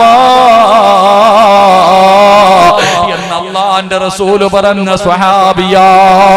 അതുകൊണ്ട് എന്റെ പ്രിയപ്പെട്ടവരോട് പറയുകയാ, ഉമ്മാനെക്കാല് സ്ഥാനം കൊടുക്കുന്ന, ഉമ്മയെക്കാല് ഭാര്യയ്ക്ക് സ്ഥാനം കൊടുക്കുന്ന ഒരുപാട് ഭർത്താക്കന്മാരുണ്ട്. ഭാര്യയുടെ മുന്നിൽ പോയ സർവ്വ രഹസ്യങ്ങളും പറയുമല്ലോ, പറഞ്ഞിട്ടെന്ത് കിട്ടാനാ ചെറുപ്പക്കാരാ? ഈ നിരന്നിരിക്കുന്ന ഭർത്താക്കന്മാരോട് ചോദിക്കട്ടെ, ഏതെങ്കിലും കച്ചവടം ചെയ്തിട്ട് നഷ്ടം വന്നപ്പോ, ഏതെങ്കിലും കച്ചവടം നടത്തിയിട്ട് നഷ്ടത്തിലായി, ലക്ഷങ്ങളുടെ നഷ്ടം വന്നു, വീട്ടിൽ കയറി ചെന്നിട്ട് പെണ്ണുമ്പിള്ളയെടുത്ത് പറഞ്ഞ അവള് പറയുന്ന വാക്കെന്താ? അങ്ങനെ തന്നെ വേണം. ലക്ഷങ്ങളുടെ നഷ്ടം വന്നിട്ട് ഭാര്യയുടെ മുന്നിൽ പോയിട്ട് ഏതെങ്കിലും ഒരു ഭർത്താവ് എടി എല്ലാം നഷ്ടപ്പെട്ടു പോയടി എന്ന് പറയുമ്പോ അവള് പറയും, നിങ്ങൾക്ക് അങ്ങനെ തന്നെ വേണം, കാരണം ഞാൻ പറഞ്ഞത് നിങ്ങൾ കേട്ടില്ലല്ലോ, ഞാൻ പറഞ്ഞത് നീ കേട്ടില്ലല്ലോ. എന്നാ നീ കച്ചവടം തുടങ്ങിയപ്പോ നിന്റെ ഉമ്മാനോട് ഒരു വാക്കുപോലും പറഞ്ഞില്ല. അവസാനം ലക്ഷങ്ങളുടെ നഷ്ടം വന്നിട്ട് ഉമ്മാടെ മടിയിൽ പോയി കിടന്നിട്ട് ഉമ്മാ എല്ലാം പോയുമ്മ എന്ന് പറയുമ്പോ തലയിൽ ഇങ്ങനെ കൈവച്ചിട്ട് പോട്ട മോനെ, അള്ളാ നിനക്ക് തരുമടാ, ആ ഒരു വാക്ക്, അതാ ഉമ്മ. അള്ളാഹു നമ്മുടെ ഉമ്മമാരിൽ ജീവിച്ചിരിക്കുന്നവർക്ക് അള്ളാഹു ദീർഘായുസ് കൊടുക്കുമാറാകട്ടെ, അള്ളാഹ് ദീർഘായുസ് കൊടുക്കുമാറാകട്ടെ. അള്ളാഹു മരണപ്പെട്ടവരുടെ ഖബറിടം അള്ളാഹു വിശാലമാക്കി കൊടുക്കുമാറാകട്ടെ. ഉമ്മാന്റെ അടുക്ക പോയി പറഞ്ഞാൽ ഉമ്മ മടിയിൽ പിടിച്ച് കിടത്തിയിട്ട് തലോടിക്കൊണ്ട് പറയും, ദുആ ചെയ്യും. അതാ ആ ഒരു ദുആയ നമുക്ക് വേണ്ടത്. എന്റെ പ്രിയപ്പെട്ടവരെ, ഉമ്മാനെ കുറിച്ച് മനസ്സിലാക്കണം. ചില മക്കൾ അങ്ങനെ എവിടെ പോയാലും ഉമ്മാനോട് പറഞ്ഞിട്ട് പോകും. പെണ്ണും കെട്ടി, മക്കളുണ്ടായി, മക്കളെയും കെട്ടിച്ചു, അവർക്കും മക്കളായി. എന്നാലും ഉമ്മായും വാപ്പായും ജീവിച്ചിരിപ്പുണ്ടെങ്കിൽ കടയിൽ പോകുകയാണെങ്കിൽ പറയും, ഉമ്മ കച്ചവടത്തിന് പോവാ, ദുആ ചെയ്യേ. എല്ലാ ദിവസവും രാവിലെ കട തുറക്കാൻ പോകുമ്പോ ഉമ്മാനോട് പറയും, വാപ്പയോട് പറയും. അതാണ് മഹാനായ ലുഖ്മാനുൽ ഹകീം റളിയല്ലാഹു തആല അൻഹു ഒരിക്കൽ യാത്രയ്ക്ക് പോകുന്ന സമയത്ത് മാതാവിനോട് ചോദിച്ചു, ഉമ്മ ഞാനൊരു യാത്രയ്ക്ക് പോകുകയാ, തിരിച്ചു വരുമ്പോ എന്റെ ഉമ്മാൻ എന്ത് കൊണ്ടുവരണം? പെണ്ണുമ്പിള്ളയോട് ചോദിക്കും, ആമിന ഗൾഫിൽ നിന്ന് ഞാൻ വരുന്നടി എന്ത് വേണം? അവൾ ഒരു ലിസ്റ്റ് ഇട്ട് തരും. മലേഷ്യയിൽ നിന്ന് നാട്ടിലേക്ക് വരാനൊരുങ്ങുന്ന ചെറുപ്പക്കാരൻ ഭാര്യയോട് ചോദിക്കും, നിനക്കെന്ത് വേണം? അവളൊരു വലിയ നോട്ടീസ് ഇട്ട് തരും. അവൾക്ക്, അവളുടെ മാതാപിതാക്കൾക്ക്, അവളുടെ അനിയത്തിമാർക്ക് വലിയ ലിസ്റ്റ്. എന്നാ ഉമ്മാനോട് ചോദിക്കാറുണ്ടോ, ഉമ്മ നിങ്ങൾക്ക് എന്ത് വേണം? ആ ഉമ്മാടെ ദുആ കൊണ്ടല്ലേ നീ സൗദി പോയത്, നീ ഗൾഫിൽ പോയത്, നീ മലേഷ്യ പോയത്. എവിടെന്നാ മോനെ ഈ പണൊക്കെ ഉണ്ടാക്കിയത്? നട്ടം തിരിഞ്ഞ് ഈ നാട്ടിലൂടെ തെക്ക് വടക്ക് നടന്നപ്പോ ഉമ്മ 50 രൂപ പള്ളിയിലെ ഉസ്താദിന്റെ അടുത്ത് കൊടുത്തിട്ട് പറഞ്ഞു, ഉസ്താദ് എന്റെ മോനൊരു ജോലി കിട്ടാൻ ദുആ ചെയ്യ്, ഗൾഫിൽ പോവാ. അങ്ങനെ നീ ഗൾഫിൽ പോയി. അള്ളാഹുവേ, അവിടെ പോയപ്പോ കാട്ടറബിയുടെ കൂടെ നടക്കണത്, വലിയ ചൂട്, വലിയ കഷ്ടപ്പാട്, ശമ്പളമില്ല, ഭക്ഷണമില്ല, കുബൂസും വെള്ളവും. വിളിച്ചു പറഞ്ഞപ്പോ ഉമ്മ പറഞ്ഞു, ഇല്ല മോനെ, അറബിയുടെ മനസ്സൊക്കെ മാറും, ഞാൻ ദുആ ചെയ്തോളാം. പടച്ചവനെ, ഉമ്മ ഇവിടെ കിടന്ന് ദുആ ചെയ്തു. അപ്പൊ അൽഹംദുലില്ലാ അറബിയുടെ മനസ്സ് മാറി, ശമ്പളമായി, റബ്ബിന്റെ സഹായം കിട്ടി. അൽഹംദുലില്ലാ നീ നല്ല നിലയിലായി, വലിയ വീട് വെച്ചു, എല്ലാമായി. എന്നിട്ട് നാട്ടിലേക്ക് വരാൻ സമയത്ത് നീ ഭാര്യയോട് ചോദിക്കായി എന്ത് വേണം? ഉമ്മാനോട് ചോദിക്കാറില്ല. വാപ്പാനോട് ചോദിച്ചിട്ടുണ്ടോ? ഞാൻ ചോദിക്കട്ടെ, ഇവിടെ ഇരിക്കുന്നതിൽ പലരും ഗൾഫിൽ പോയിട്ട് പ്രവാസികളാ. നിങ്ങൾ ചിന്തിക്ക്, നിങ്ങൾ ഗൾഫിൽ നിന്ന് വരാൻ സമയത്ത് നിങ്ങളുടെ വാപ്പാനോട് ചോദിച്ചിട്ടുണ്ടോ, വാപ്പ നിങ്ങൾക്ക് എന്താ വേണ്ടേന്ന്? ചോദിക്കത്തില്ല. കാരണം എന്തേ? എപ്പോഴും വാപ്പ ഇങ്ങനെ കടിച്ചുകൊണ്ട് നടക്കും, ചിരിക്കാറില്ല. നമ്മൾ വിചാരിച്ചിരിക്കുന്നത് നമ്മുടെ വാപ്പായ്ക്ക് നമ്മളോട് സ്നേഹമില്ലെന്ന. എന്നാൽ ഉമ്മാനെക്കാളും സ്നേഹം വാപ്പയ്ക്കാ, പക്ഷെ പുറത്ത് കാണിക്കാറില്ല. വാപ്പമാര് സ്നേഹം പുറത്ത് കാണിക്കാറില്ല. കാരണം കാണിച്ചു കഴിഞ്ഞാൽ തോടി കയറിയിരിക്കും. അതുകൊണ്ടാ കൊച്ചുകുട്ടികളെയും പട്ടിക്കുട്ടികളെയും അടുപ്പിക്കരുതെന്ന. കാരണം എന്തേ? ഇങ്ങോട്ട് കൂടുതൽ കാണിച്ചു കഴിഞ്ഞാൽ പിന്നെ വിലയുണ്ടാകത്തില്ല. എന്റെ പ്രിയപ്പെട്ടവരെ, വാപ്പമാർ അത് മനസ്സിന്റെ ഉള്ളിൽ വല്ലാത്ത സ്നേഹമാ. അള്ളാഹുവേ, എല്ലാരും പറയാറുണ്ട് ഉമ്മാടെ കാൽച്ചുവട്ടിലാ സ്വർഗം കിടക്കുന്നതെന്ന്. അപ്പൊ ഈ അടുത്ത് കാസർഗോഡുള്ള ഒരു ചെറിയ പയ്യൻ ഉമ്മാനോട് ചോദിച്ചു, ഉമ്മാടെ കാൽച്ചുവട്ടിലാണ് സ്വർഗം കിടക്കുന്നത്, അപ്പൊ വാപ്പാടെ കാലിന്റെ ചുവട്ടി ജഹന്നമാണ് കിടക്കണമെന്ന് വെച്ചേ. എന്റെ പ്രിയപ്പെട്ട സഹോദരങ്ങളെ, ഞാൻ പറഞ്ഞു വന്നത് ലുക്മാനുൽ ഹക്കീം റളിയല്ലാഹു തആല അൻഹു ഖുർആനിൽ ഒരു അധ്യായത്തിന്റെ പേര് തന്നെ ലുക്മാൻ എന്ന, ഒരു സൂറത്തിന്റെ പേര് തന്നെ ലുക്മാൻ എന്ന. ആ ലുക്മാനുൽ ഹക്കീം തങ്ങളൊരു യാത്രയ്ക്ക് പോകാൻ തയ്യാറായപ്പോ ഉമ്മാനോട് ചോദിച്ചു, ഉമ്മ പോയിട്ട് വരുമ്പോ എന്ത് വേണം എന്റെ ഉമ്മച്ചിക്ക്? എന്റെ പെറ്റുമ്മായ്ക്ക് എന്ത് വേണം? ഞാൻ കൊണ്ടുവരാ ഉമ്മ. ഉമ്മ പറഞ്ഞു, എനിക്കൊന്നും വേണ്ട. ഇല്ല ഉമ്മ, പറ. ആ സമയത്ത് പറഞ്ഞു, നീ തിരിച്ചു വരുമ്പോ സ്വർഗത്തിലെ ഒരു പിടി മണ്ണ് വാരിയിട്ട് വന്നാ മതി, ഒന്നും എനിക്ക് വേണ്ട. നീ തിരിച്ചു വരുമ്പോ സ്വർഗത്തിലെ ഒരു പിടി മണ്ണ് വാരിയിട്ട് വരണം. ലുക്മാനുൽ ഹക്കീം റളിയല്ലാഹു തആല അൻഹു ചോദിച്ചു, സ്വർഗത്തിലെ മണ്ണ് വേണോ? അതിനെന്തിനാ ഞാൻ പോയിട്ട് വരണവരെ കാത്തിരിക്കണേ? ഇപ്പൊ തരാവുമ്മ. ഉമ്മയ്ക്ക് സ്വർഗത്തിലെ മണ്ണല്ലേ വേണ്ടേ? ഉമ്മാടെ കാൽച്ചുവട്ടിൽ ഇരുന്നിട്ട് പറഞ്ഞു, ഒന്ന് കാലുവെക്കുമ്മ.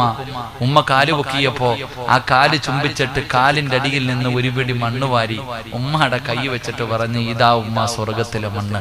അള്ളാഹു നമുക്ക് ഈമാൻ നൽകുമാറാകട്ടെ. അപ്പൊ ഞാൻ പറഞ്ഞു വന്നത്, എന്റെ പ്രിയമുള്ള സഹോദരങ്ങളെ, ഉമ്മായോടും വാപ്പാനോടും അനുവാദം ചോദിക്കണം. ഏത് ബിസിനസ് തുടങ്ങുമ്പോ അപ്പൊ നീ ചോദിക്കൂ, ഉസ്താദെ പാപ്പ പള്ളിപ്പറമ്പിൽ കിടക്കല്ലേ, എങ്ങനെ അനുവാദം ചോദിക്കാം? പോയി ചോദിക്കണം മോനെ. പള്ളിപ്പറമ്പിൽ കിടക്കുന്ന പിതാവിന്റെ ഖബറിന്റെ ചാരത്ത് പോയിട്ട് നീ ചോദിക്കണം. റസൂലുള്ളാഹി സ്വല്ലല്ലാഹി അലൈഹി വസല്ലം തങ്ങൾ പറഞ്ഞില്ലേ, ഖബറിന്റെ ചാരത്ത് നിന്ന് നടന്നു പോകുമ്പോ ആ നടത്തത്തിന്റെ ശബ്ദം പോലും ഖബറാളി കേൾക്കുമെന്ന് നബി മുഹമ്മദ് മുസ്തഫ സ്വല്ലല്ലാഹു അലൈഹി വസല്ലം തങ്ങൾ പറഞ്ഞു തന്നല്ലോ. മരിച്ചുപോയ നിന്റെ മാതാപിതാക്കൾ കേൾക്കുന്നവരാണെന്ന് വിശ്വസിക്കുന്നവരാ നമ്മളൊക്കെ. മരിച്ചുപോയ മാതാപിതാക്കള് പടച്ചവനെ അവരുടെ ഖബറിന്റെ ചാരത്ത് നിന്നിട്ട് അസ്സലാമു അലൈക യാ അബീ, വാപ്പാടെ ഖബറിന്റെ ചാരത്ത് ചെന്ന് സലാം പറഞ്ഞിട്ട് ആ വാപ്പയോട് പറയണമുപ്പാ, ഞാനൊരു കച്ചവടത്തിനിറങ്ങുകയാവുപ്പാ, ഞാനൊരു വീട് വെക്കാൻ ഇറങ്ങുകയാവുപ്പാ, ഞാനൊരു വിവാഹത്തിന് പെണ്ണ് കാണാൻ ഇറങ്ങുകയാണ്. നിങ്ങൾ ഉണ്ടായിരുന്നെങ്കിൽ എന്റെ കൂടെ വരേണ്ടത് ഉപ്പയായിരുന്നല്ലോ, എന്റെ ഉമ്മയായിരുന്നല്ലോ. എന്റെ വീടിന് കുറ്റിയടിക്കുമ്പോ ആദ്യമായിട്ട് കൂടെ നിൽക്കേണ്ടത് എന്റെ ഉപ്പയായിരുന്നല്ലോ. നിങ്ങൾ ഖബറിലാണെങ്കിലും പടച്ചവരെ ദുആ ചെയ്യടേ ഉപ്പാ എന്ന് പറഞ്ഞുകൊണ്ട് മാതാപിതാക്കളുടെ പൊരുത്തം ചോദിക്കടേ. ആ മാതാപിതാക്കളുടെ അനുവാദമില്ലാതെ ഒന്നും ചെയ്യാൻ നീ തയ്യാറാകണ്ട. എത്ര വലിയ കോടിക്കണക്കിന് ചെലവഴിച്ചാൽ അവസാനം നിനക്ക് നഷ്ടമാ മോനെ, അവസാനം നിനക്ക് നഷ്ടമാണ്. അതുകൊണ്ട് എന്റെ പ്രിയപ്പെട്ടവരോട് പറയുകയാ, അല്ലാഹുവിന്റെ പ്രവാചകൻ സല്ലല്ലാഹു അലൈഹി വസല്ലമ തങ്ങൾ പറയുകയാണ്, മുത്തുനബി അവിടെന്ന് പറഞ്ഞു തരികയാ, നിന്റെ മാതാപിതാക്കളുടെ പൊരുത്തം വാങ്ങണേ, അവരുടെ അനുവാദം വാങ്ങണേ. എങ്കിലേ നിനക്ക് അല്ലാഹുവിന്റെ സഹായവും പടച്ച റബ്ബിന്റെ തൃപ്തിയും അല്ലാഹു നിനക്ക് ബർക്കത്ത് തരൂ എന്ന് നബി മുഹമ്മദ് മുസ്തഫ സല്ലല്ലാഹു അലൈഹി വസല്ലമ തങ്ങൾ പറയുമ്പോ, അല്ലാഹുവേ ജീവിച്ചിരിക്കുന്ന ഞങ്ങളുടെ മാതാപിതാക്കൾക്ക് നീ ആഫിയത്ത് നൽകണേ അല്ലാ, ദീർഘായുസ് നൽകണേ അല്ലാ, അവരുടെ പൊരുത്തം നൽകണേ അല്ലാ. പള്ളിപ്പറമ്പിൽ 6 അടി മണ്ണിന്റെ അകത്ത് കിടക്കുന്ന ഞങ്ങളുടെ മാതാപിതാക്കളുടെ മണ്ണറ മണിയറയാക്കണേ അല്ലാ.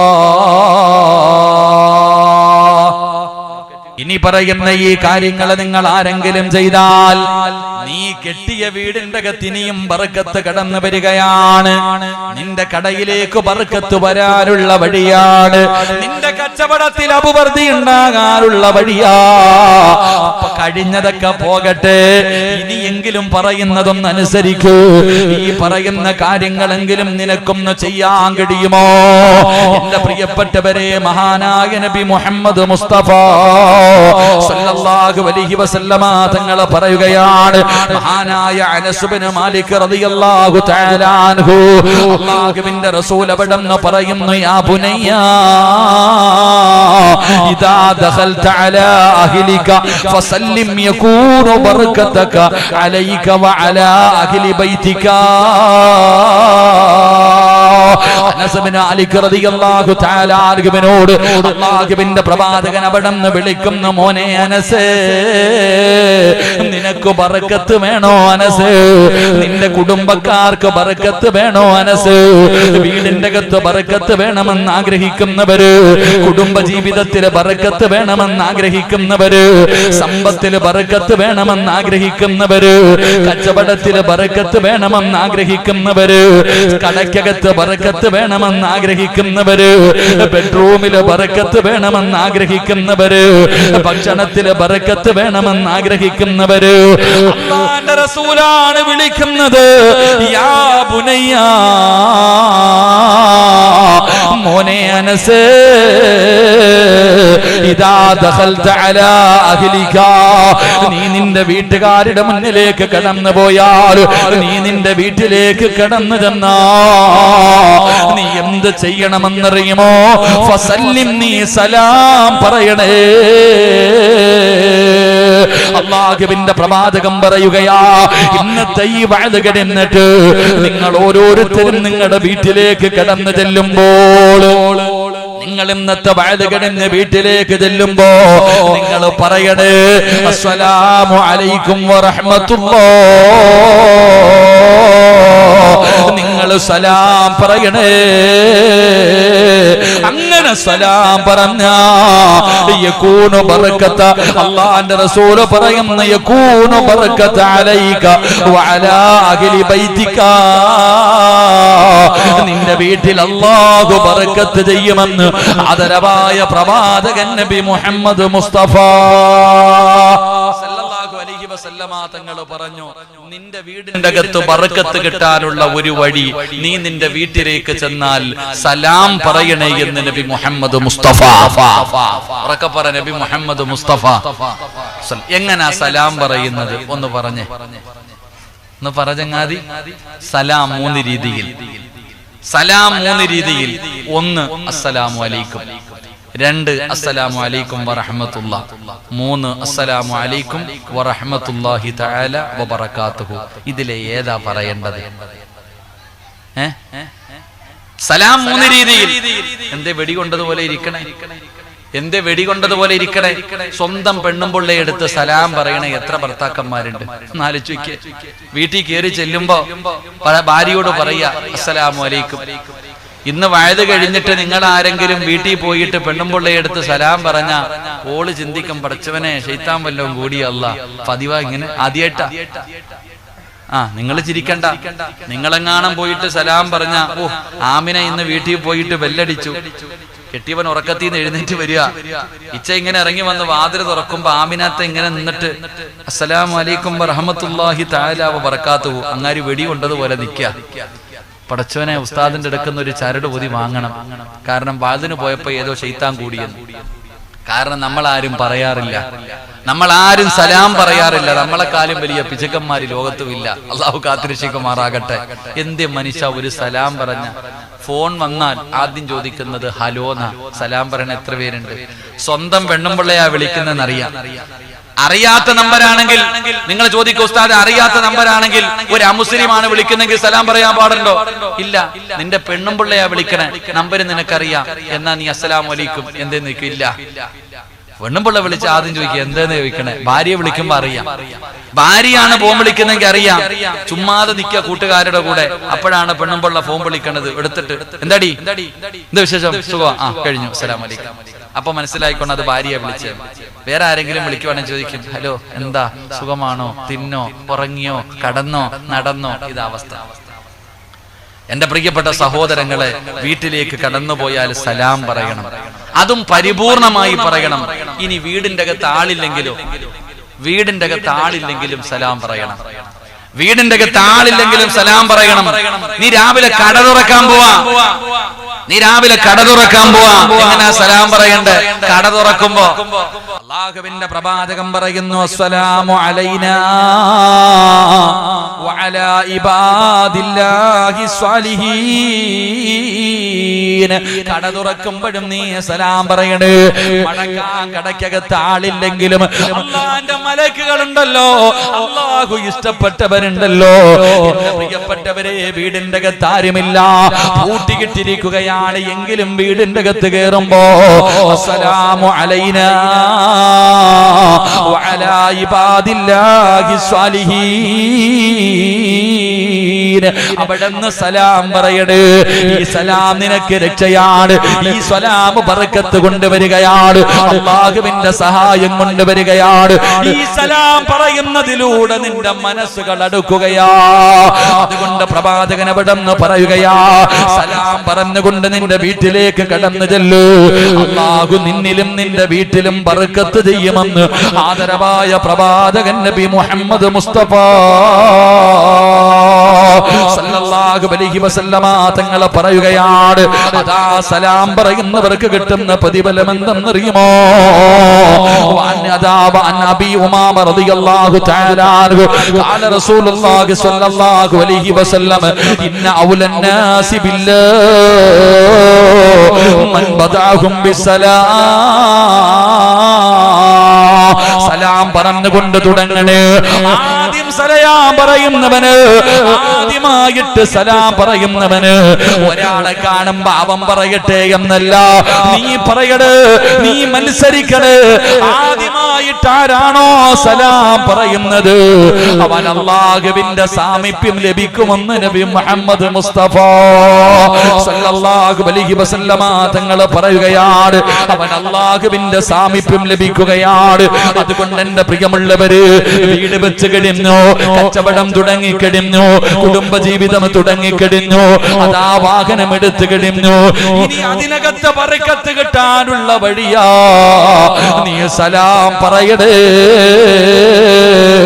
അല്ലാഹു നിനക്ക് ബർക്കത്ത് ചെയ്യുമെന്ന് നബി മുഹമ്മദ് മുസ്തഫ സല്ലല്ലാഹു അലൈഹി വസല്ലമ തങ്ങൾ പറയുന്നു. നിങ്ങളെ കേട്ടോ, രണ്ടാമത്തെ കാര്യമാണ് ഇനി നിനക്ക് ചെയ്യാൻ പറ്റുന്ന രണ്ടാമത്തെ കാര്യം എന്തെന്നറിയുമോ? അല്ലാഹുവിന്റെ റസൂല് പറയുകയാ, ഇജ്തമിഉ അലാ തുആമികും ഉദ്കുറു ഇസ്മല്ലാഹി അലൈഹി. അല്ലാഹുവിന്റെ പ്രവാചകൻ അവിടുന്ന് പറയുകയാ, ബർക്കത്ത് കിട്ടാനുള്ള രണ്ടാമത്തെ വഴി എന്താ? ബർക്കത്ത് ലഭിക്കാനുള്ള രണ്ടാമത്തെ വഴി എന്താ? മുത്തുനബി അവിടുന്ന് പറയുകയാ,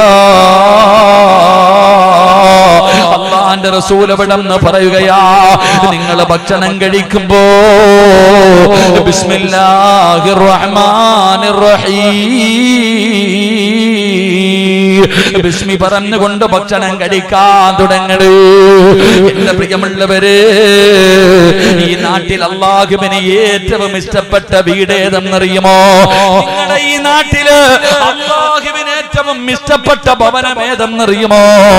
അത് രണ്ട് നിലയുള്ള വീടല്ല, AC ഉള്ള വീടല്ല, ഒരുപാട് ഗാർഡനുള്ള വീടല്ല, സ്വിമ്മിംഗ് പൂളുള്ള വീടല്ല. പടച്ചവനെ, അല്ലാഹുവിന് ഏറ്റവും ഇഷ്ടപ്പെട്ട ഭവനം ഏതെന്നറിയോ? നെഞ്ചു ചിന്തിക്ക ചെറുപ്പക്കാരാ. ഈ സദസ്സിലിരിക്കുന്നവരോട്, ഭാര്യയോടും ഭർത്താവിനോടും ഞാൻ ചോദിക്കുകയാ, ഈ സദസ്സിലിരിക്കുന്ന മാതാ മാതാപിതാക്കളോട് ചോദിക്കുകയാ, ഈ നാട്ടിൽ അല്ലാഹുവിന് ഏറ്റവും ഇഷ്ടപ്പെട്ട വീട് ഏതെന്നറിയുമോ? നിസ്കരിക്കുന്ന വീടിനെ കുറിച്ചല്ല, നോമ്പുകാരുള്ള വീടിനെ കുറിച്ചല്ല, സദഖ കൊടുക്കുന്ന വീടിനെ കുറിച്ചല്ല, ഖുർആൻ ഓതുന്ന വീടിനെ കുറിച്ചല്ല. അല്ലാഹുവിന്റെ പ്രവാചകൻ പറയുകയാണ്, ഈ നാട്ടിൽ അല്ലാഹുവിന് ഏറ്റവും ഇഷ്ടപ്പെട്ട ഭവനം ഏതെന്നറിയുമോ? ഭാര്യയും ഭർത്താവും മക്കളും കൂടെ ഒരുമിച്ചിരുന്ന് ഭക്ഷണം കഴിക്കുന്ന വീടുണ്ടല്ലോ, അത് അല്ലാഹുവിന് ഏറ്റവും ഇഷ്ടപ്പെട്ട വീടാണെന്ന് ആദരവായ പ്രവാചകൻ നബി മുഹമ്മദ് മുസ്തഫ സല്ലല്ലാഹു അലൈഹി വസല്ലം ബറക്കത്ത് കിട്ടാനുള്ള രണ്ടാമത്തെ വഴി ഒരുമിച്ചിരുന്ന് ഭക്ഷണം കഴിക്കുന്ന വീട്. ആരാപ്പ? ഭാര്യയും ഭർത്താവും മക്കളും കൂടെ ഒരുമിച്ചിരുന്ന് ഭക്ഷണം കഴിക്കണ ഏതെങ്കിലും ഒരു മനുഷ്യനുണ്ടെങ്കിൽ കൈവക്ക്. ഈ കൂട്ടത്തിൽ ഒരുമിച്ചിരുന്ന് ഭക്ഷണം കഴിക്കണത് സ്റ്റേജിൽ ആരും ഇല്ലേപ്പാ. ആലോചിക്കേ എന്റെ പൊന്നാര ചങ്ങാതിമാരെ, എങ്ങനെ നിന്റെ വീട്ടിൽ ബറക്കത്തുണ്ടാകും? എങ്ങനെ നിന്റെ വീട്? നീ വിചാരിച്ചോ 2 നില കൊട്ടാരമാണെന്ന്? അല്ലാഹ്ക്ക് അല്ല. അല്ലാഹ്ക്ക് ഇഷ്ടപ്പെട്ടത് നിന്റെ വീടല്ല. എടാ, ഒരു ഭാര്യയും ഭർത്താവും പണ്ടൊക്കെ ഒരു വീട്ടിൽ ഒരു പാത്രമേ ഉള്ളൂ. ഒരു വീടിന്റെ അകത്ത് ഒരു പാത്രമേ ഉള്ളൂ. ആ പാത്രത്തിന്റെ അകത്താണ് എല്ലാരും കൈയിട്ട് വാരി തിന്നണത്. ഇപ്പോഴോ? നീ ചിന്തിച്ചു നോക്ക്. എടാ, ഏറ്റവും വലിയ ശത്രു ആരാ? നിന്റെ ഏറ്റവും വലിയ, നീ വിചാരിക്കുന്നത് നിന്നോട് ഏറ്റവും വലിയ അസൂയ നാട്ടുകാർക്കാണെന്ന? അല്ലടാ മോനെ, പഠിച്ചോ. നിന്നോട് ഏറ്റവും കൂടുതൽ അസൂയ നാട്ടുകാർക്കല്ല, നിന്റെ സ്വന്തം കൂടപ്പുറപ്പിനാ. അല്ലാഹു ഈമാൻ തരുമാറാകട്ടെ. എന്തേ മടിയണ്ട? തെളിവ് വേണോ? തെളിവ് വേണോ? മഹാനായ യൂസുഫ് നബി അലൈഹിസ്സലാം വാപ്പാന്റെ അടുക്ക പോയിട്ട് പറഞ്ഞു, യാക്കൂബ് നബിയോട് പറഞ്ഞു, വാപ്പച്ചി ഇന്നലെ ഞാനൊരു സ്വപ്നം കണ്ടു കേട്ടാ. വാപ്പ എന്തേ പറഞ്ഞേ? കാക്കാമാരോടൊന്നും പറയണ്ട കേട്ടോ. എന്താ പറഞ്ഞേ? യൂസുഫ് നബി പോയിട്ട് ഒരു സ്വപ്നം കണ്ട കഥ പറഞ്ഞപ്പോ വാപ്പ മകനോട് പറഞ്ഞു കൊടുക്കണം, മോൻ ഇക്കാമാരോടൊന്നും പറഞ്ഞു കൊടുക്കണ്ട ഈ കണ്ട കാര്യം, അത് അങ്ങനെ ഇരിക്കട്ടെ. പക്ഷെ യൂസുഫ് നബി പാവം കുട്ടിയായിരുന്നു, പോയി കാക്കച്ചിമാരോടെല്ലാം പോയി പറഞ്ഞു കൊടുത്തു. അവസാനം എന്ത് ചെയ്തേ? പൊട്ടക്കടറ്റിൽ വലിച്ചെറിഞ്ഞിട്ട് കൊല്ലാൻ നോക്കി. അള്ളാഹു കാത്തിരക്ഷിക്കുമാറാകട്ടെ. എന്റെ പ്രിയപ്പെട്ട സഹോദരങ്ങളെ, ഇപ്പോ എന്നെക്കാളും നല്ല ജീവിതം എന്റെ കൂടപ്പുറപ്പിന് വേണ്ട, അത് ആഗ്രഹിക്കാം. എന്നാ പണ്ട് അങ്ങനല്ല. ഒരു വീടിന്റെ അകത്ത് ഒരു പാത്രത്തിന്റെ അകത്തിരുന്ന് എല്ലാരും കൈയിട്ട് വാരി തിന്നും. അങ്ങനെ തിന്നപ്പോ ഒരു ബന്ധവും ഉണ്ടായിരുന്നു, മനസ്സുകൾ തമ്മിൽ അടുക്കുമായിരുന്നു. ഇപ്പോ ആലോചിക്ക്, പണ്ടൊക്കെ നമ്മുടെ ഉമ്മ ഒരു പാത്രത്തിന്റെ അകത്തോട്ട് അങ്ങോട്ട് പടച്ചോനെ തൈരും, അന്ന് പിന്നെ വേറൊന്നും ഇല്ലല്ലോ, തൈരെല്ലാം കൂടെ കറിയെല്ലാം കൂടെ വാരി ഒരു പാത്രത്തിനിട്ടിട്ട് മിക്സിക്കകത്തിട്ട് കുഴക്കണ പോലെ ഉമ്മ ഒരു കുഴയാ. ഉമ്മ എല്ലാം ഇങ്ങനെ കുഴച്ചിട്ട് വാരിത്തരും. നമ്മളിങ്ങനെ നോക്കി നിൽക്കും. വേണോടാ സിറാജ്? വേണോ ഉമ്മച്ചി? ഓടിച്ചെല്ലും, വാരിത്തരും. അൽഹംദുലില്ലാഹ് നമ്മളൊക്കെ കഴിക്കും. ഇന്ന് ഈ ഇരിക്കണ വാപ്പന്മാരോട് ഞാൻ ചോദിക്കട്ടെ, ഇരിക്കണ ഉമ്മമാരും വാപ്പന്മാരും ഇന്ന് വഴുത് കഴിഞ്ഞ് വീട്ടിൽ പോയി, എന്നിട്ട് ഇതുപോലെ ചോറെല്ലാം കൂടെ വാരിയിട്ട് ഒരു പാത്രത്തിലിട്ടിട്ട് മക്കളുടെ മുന്നിൽ വെച്ച് ഇങ്ങനെ അങ്ങോട്ട് കുഴക്കണം. മക്കളുടെ മുന്നിൽ വെച്ച് ഇങ്ങനെ കുഴച്ചിട്ട്, അബൂബക്കർ ഇങ്ങ് വാടാ, മോനെ വിളിക്ക, മോനെ അബൂബക്കർ ഇങ്ങതാ, വാപ്പച്ചി വാരിത്തരാം. ഉമ്മ തിന്നോ? ഉമ്മ എനിക്ക് വേണ്ട. കാരണം എന്തേ? അവൻ അറിയാതെ എച്ചിലാണെന്ന്. അവൻ അങ്ങനെ ചിന്തിക്കാൻ തുടങ്ങി. ഭർത്താവ് തിന്നതിന്റെ, പണ്ടത്തെ പെണ്ണുങ്ങള് ഭർത്താവ് തിന്നിട്ട് ഇത്തിരി വെക്കും ബറക്കത്തിന്, അതിനകത്ത് തന്നെ തിന്നത്തുള്ളൂ. വെച്ച് നോക്ക്, തിന്നുവോ? നിന്റെ ഭാര്യ നീ നിന്നെ വാക്കി തിന്നുവോ? തിന്നൂല്ല.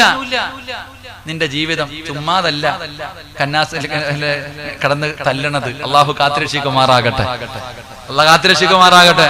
അള്ളാഹു നമ്മുടെ ഭാര്യമാരെയൊക്കെ സാലിഹത്തുകളാക്കി തരുമാറാകട്ടെ. ആമീൻ പറ മനുഷ്യ, ആമീൻ പറ. അള്ളാഹു സ്വർഗത്തിൽ നമ്മളെ ജോഡികളായി അള്ളാഹു സ്വീകരിക്കുമാറാകട്ടെ.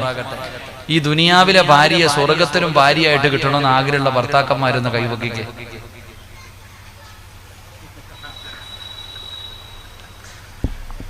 സ്റ്റേജിൽ ഇരിക്കണവരൊക്കെ കൈവക്ക്, പെണ്ണുമ്പിള്ള കണ്ടുകൊണ്ടിരിക്കുക. വീട്ടിൽ പോകുമ്പോ ചോദിക്കുക, എന്തേ എല്ലാരും പൊക്കി നിങ്ങൾ പൊക്കാഞ്ഞ്? അവസാനം പിന്നെ കൂമ്പിന് ഇട്ട് കിടിയിട്ടു. എന്തേ ഈ ഇരിക്കണതില് 75% പെണ്ണ് കിട്ടിയവരാ, എന്തേ ഇപ്പൊ കൈവക്കാത്ത? എന്റെ പൊന്നാര ഉസ്താദ്, ഇവള് സ്വർഗത്തിലുണ്ടെങ്കിൽ ഞാൻ അങ്ങോട്ട് പോണില്ല. കാരണം ഇവളെ ഇവിടെ തന്നെ സഹിച്ചു മടുത്തിന് ഇപ്പൊ സ്വർഗം. അതാ നമ്മള് ചിന്തിക്ക. സുബ്ഹാനല്ലാഹ്. എന്റെ പ്രിയമുള്ള സഹോദരങ്ങളെ, ബറക്കത്ത് കിട്ടണമെങ്കിൽ നാളെ രാവിലെ പയ്യന്നൂര് പോയിട്ട് ഏതെങ്കിലും ഒരു മാളി പോയിട്ട് നല്ല ഒരു വലിയ പാത്രം വാങ്ങും. വലിയൊരു പാത്രം വാങ്ങിയിട്ട് നാളെ മുതൽ ഒരുമിച്ചിരുന്ന് കഴിക്കും. അതെങ്ങനെ? നീ രാവിലെ ഉറക്കത്തിൽ നിന്ന് എഴുന്നേറ്റ് പോകും, വൈകിട്ട് വരുമ്പോ ഉമ്മ തിന്നുന്നത് സീരിയലിന്റെ മുന്നിൽ, ടിവിയുടെ മുന്നിൽ ഇരുന്ന് ഉമ്മ തിന്നും. മക്കളാണെങ്കിൽ പടച്ചവൻ അവിടെ ബെഡ്റൂമിനകത്ത് പഴുതു പറഞ്ഞുകൊണ്ടാ തിന്നണേ, ഫോണ് ഗെയിം കളിച്ചുകൊണ്ട് തിന്നും. പാപ്പ 10 മണിക്ക് കയറി വരുമ്പോ അടച്ചു വെച്ചിട്ടുണ്ടാവും, തിന്നിട്ട് കിടന്നുറങ്ങും. എന്തൊരു ജീവിതം വാപ്പ നിനക്ക്! ഇതിനാണോ ജീവിതം എന്ന് പറയണേ? അല്ല. ഒരുമിച്ചിരുന്ന് ഭക്ഷണം കഴിക്കുമ്പോൾ മനസ്സുകൾ തമ്മിൽ അടുക്കും വാപ്പ. മനസ്സുകൾ, ഭാര്യയും ഭർത്താവിന്റെയും മനസ്സുകൾ അടുക്കും. മക്കൾ, കൂടപ്പുറപ്പുകൾ തമ്മിൽ പാടാനിയ ഒരു സ്നേഹമാണ്, ഒരു സ്നേഹമാ. അല്ലാഹുവിന്റെ പ്രവാചകൻ അവിടെന്ന് പറയുകയാണ്, എന്റെ പ്രിയപ്പെട്ട സഹോദരിമാരെ, തമാശ പോലെ പറയുകയല്ല, ഇത് നിന്റെ ജീവിതത്തിൽ നീ ഒരു 10 ദിവസം നിന്റെ വീടിന്റെ അകത്തൊന്ന് ചെയ്തു നോക്ക്. ഒന്ന് വീടിന്റെ അകത്ത് കിടക്കുമ്പോ ഈ ഭർത്താക്കന്മാരോട് പറയുകയാണ്, വാപ്പമാരോട് പറയുകയാണ്, നിങ്ങളൊന്ന് ധൈര്യമുണ്ടെങ്കിൽ ടെസ്റ്റ് ചെയ്തു നോക്ക്. ഇന്നു മുതൽ നിങ്ങളുടെ വീടിന്റെ അകത്ത് കയറുമ്പോ നിങ്ങളൊന്ന് സലാം പറഞ്ഞു നോക്ക്. അതും പരിപൂർണമായി സലാം പറയൂ. അത് മാത്രമല്ല, ഒരുമിച്ചിരുന്ന ഭക്ഷണം കഴിച്ച് നോക്ക്. അല്ലാഹുവേ, പടച്ച റബ്ബ് നിങ്ങളുടെ ജീവിതത്തിൽ അഭിവൃദ്ധി നൽകുകയാ. എന്റെ പ്രിയപ്പെട്ടവരെ, അല്ലാഹുവേ, നിങ്ങളുടെ വീടിന്റെ അകത്ത് ബറക്കത്ത് നഷ്ടപ്പെട്ടു പോകാനുള്ള കാര്യം എന്തെന്നറിയുമോ? ഒരു കാര്യം പറഞ്ഞുകൊണ്ട് നമുക്ക് ദുആ ചെയ്യാം. ഒരേ ഒരു കാര്യം പറഞ്ഞുകൊണ്ട് ദുആ ചെയ്യാം. എന്റെ പ്രിയപ്പെട്ടവരെ, നിങ്ങളുടെ വീടിന്റെ അകത്ത് എന്തേ ഇത്രയും വലിയ കണ്ണീര് കുടിക്കുന്ന അവസ്ഥ വരാൻ, ഇത്രയും വലിയ നാശമുണ്ടാകാനുള്ള കാരണം എന്തെന്നറിയുമോ? മഹാനായ നബി മുഹമ്മദ് മുസ്തഫ സല്ലല്ലാഹു അലൈഹി വസല്ലമ തങ്ങളുണ്ടല്ലോ. ഒരു ദിവസം അല്ലാഹുവിന്റെ പ്രവാചകൻ തന്റെ ആയിഷ എന്ന് പറയുന്ന പ്രിയപ്പെട്ട ഭാര്യയുടെ വീടിന്റെ അകത്തേക്ക് കടന്നു വരുമ്പോ ആയിഷ ബീവി ഭക്ഷണം കഴിച്ചുകൊണ്ടിരിക്കുകയാണ്. ഭക്ഷണം അതാ താഴെ കിടക്കുകയാണ്. അല്ലാഹുവിന്റെ പ്രവാചകന്റെ മുഖമങ്ങ് വാടുകയാണ്. അല്ലാഹുവിന്റെ പ്രവാചകന്റെ മുഖമങ്ങ് വല്ലാതെ വാടുകയാണ്. മുത്തുനബി പറയുകയാ, ഇദാ സഖതതു ലുഖമതു ഹദികും. അല്ലാഹുവിന്റെ റസൂൽ പറയുകയാ, എന്റെ പ്രിയമുള്ളവരെ, ഞാനും നിങ്ങളും ഭക്ഷണം കഴിക്കുന്ന സമയത്ത് നമ്മൾ കഴിക്കുന്ന ഭക്ഷണം താഴെ വീഴുമല്ലോ. ആരാ എടുത്ത് കഴിക്കുന്നത്? ആ താഴെ വീണ ഭക്ഷണം ഏത് വാപ്പയാ കഴിക്കുന്നത്? ഏത് പെണ്ണാണ് എടുത്ത് കഴിക്കുന്നത്? എന്റെ ഇടത് കൈ കൊണ്ടെടുത്ത് വൃത്തിയാക്കി കഴിക്കണമെന്നാണ്. പക്ഷേ നമ്മളെടുത്ത് കഴിക്കാറില്ല. അത് വേസ്റ്റാണെന്ന് കരുതുന്നവരാ. എങ്കിൽ അല്ലാഹുവിന്റെ റസൂല് പറയുകയാ, നിന്റെ സമ്പത്ത് മുഴുവനും നഷ്ടപ്പെട്ടു പോകാ, നിന്റെ ജീവിതത്തിൽ സമാധാനമില്ലാതെ പോകാ, നിന്റെ നാശം അവിടെ തുടങ്ങുകയാ. താഴെ കിടക്കുന്ന ഭക്ഷണം നിസാരമാക്കുന്നവര്, താഴെ വീണ ഭക്ഷണം അല്ലാഹു നിനക്ക് നൽകിയ റഹ്മത്താ. അല്ലാഹുവാണ് ഭക്ഷണം തരുന്നത്. അത് പടച്ച റബ്ബ് നിനക്ക് നൽകിയ നിഅമത്താണ്. ആ ഒരു നിഅമത്തിന് ലൈൻ ശകർതും ലഅസീദന്നകും വലൈൻ കഫർതും മിൻ അദാബി ലശദീദ്. അല്ലാഹു തന്ന റിസ്കിനെ നീ നിഷേധിച്ചപ്പോ, നീ അതിനെ അവഹേളിച്ചപ്പോ, ഇടാ ഒരു നേരത്തെ അന്നത്തിന് വകയില്ലാതെ കഷ്ടപ്പെടുന്ന എത്രയോ പാവങ്ങളുണ്ട് സഹോദരാ. ഒരു നേരത്തെ ഭക്ഷണത്തിന് വേണ്ടി കഷ്ടപ്പെടുന്നവര്. അങ്ങനെ ജനങ്ങൾ കഷ്ടപ്പെടുമ്പോ അല്ലാഹു നിനക്ക് നൽകിയ നിഅമത്ത് കടിച്ചുകൊണ്ടിരിക്കുന്ന സമയത്ത് താഴെ വീണു പോയ ഭക്ഷണം എച്ചിലാണെന്ന് പറഞ്ഞു അതിനെ നീ അവഹേളിക്കുകയല്ലേ, നീ അതിനെ നിസാരമാക്കുകയല്ലേ. അങ്ങനെ നീ നിസാരമാക്കിയപ്പോ അല്ലാഹു നിനക്ക് തന്ന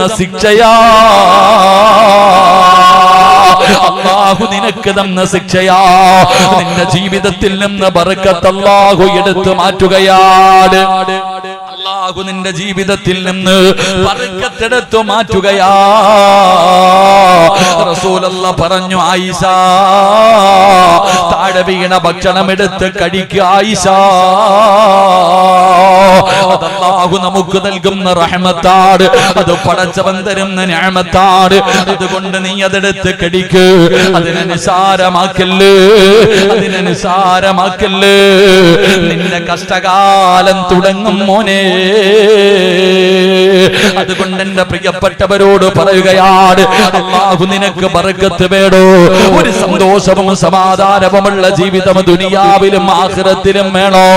എന്റെ പ്രിയപ്പെട്ട ഉപ്പമാരെ, ഇന്നു മുതലെങ്കിലും ഒരുമിച്ചിരുന്ന് ഭക്ഷണം കഴിക്കൂ. അതൊരു നല്ല ശീലമാണ്, അതൊരു നല്ല ശീലമാണ്. അങ്ങനെ ഒരുമിച്ചിരുന്ന് ഭക്ഷണം കഴിച്ചാ നിന്റെ ഭാര്യ നിന്നെ വഞ്ചിക്കൂല, നിന്റെ ഭർത്താവ് നിന്നെ വഞ്ചിക്കൂല. നിങ്ങൾക്ക് രണ്ടുപേർക്കും മനസ്സിൽ അല്ലാഹു സ്നേഹം തരികയാ. പടച്ചവരെ, നിന്റെ പൊന്നാര മക്കളുണ്ടല്ലോ, പരസ്പരം കടന്ന് കീരിയും പാമ്പിനെ പോലെ തല്ലുകയാണ്.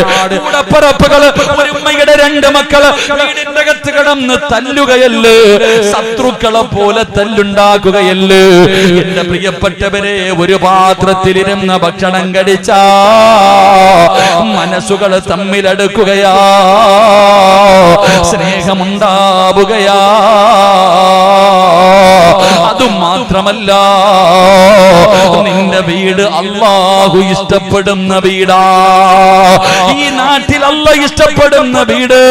എന്റെ പ്രിയമുള്ളവരെ, കുടുംബം ഒരുമിച്ചിരുന്ന് ഭക്ഷണം കഴിക്കുന്ന വീടാ.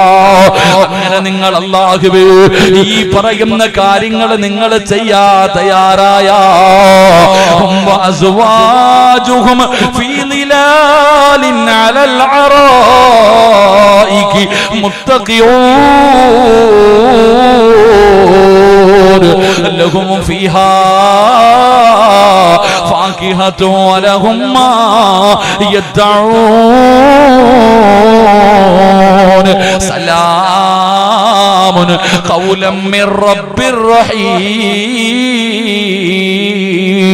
ഈ നാട്ടിലെ പെണ്ണുങ്ങളുണ്ടല്ലോ, ഇങ്ങനെ എല്ലാവരും നാളെ പടച്ച റബ്ബിന്റെ സ്വർഗ്ഗത്തിലേക്ക് കടന്നു വരുമ്പോ ഒരുമിച്ചിരുന്ന് ഭക്ഷണം കഴിക്കുന്നവര്, അതാ പരസ്പരം സ്നേഹത്തോടുകൂടി അല്ലാഹുവിന്റെ തന്ന അനുഗ്രഹങ്ങൾക്ക് നന്ദി കാണിച്ചുകൊണ്ട് ജീവിക്കുന്നവര്, നാളെ പടച്ച റബ്ബിന്റെ സ്വർഗ്ഗത്തിലേക്ക് സ്വർഗവാസികൾ കടന്നു വരുമ്പോ നീയും നിന്റെ ഭർത്താവും നിന്റെ മക്കളുമുണ്ടല്ലോ ചാരികസേനയിൽ ഇരിക്കുകയാണ്, ഊഞ്ഞാലിൽ ഇരിക്കുകയാണ്, അള്ളാന്റെ സ്വർഗത്തിലെ ചാരികസേനയിൽ ഇരുന്നിട്ട് സുഖിക്കുകയാണ്.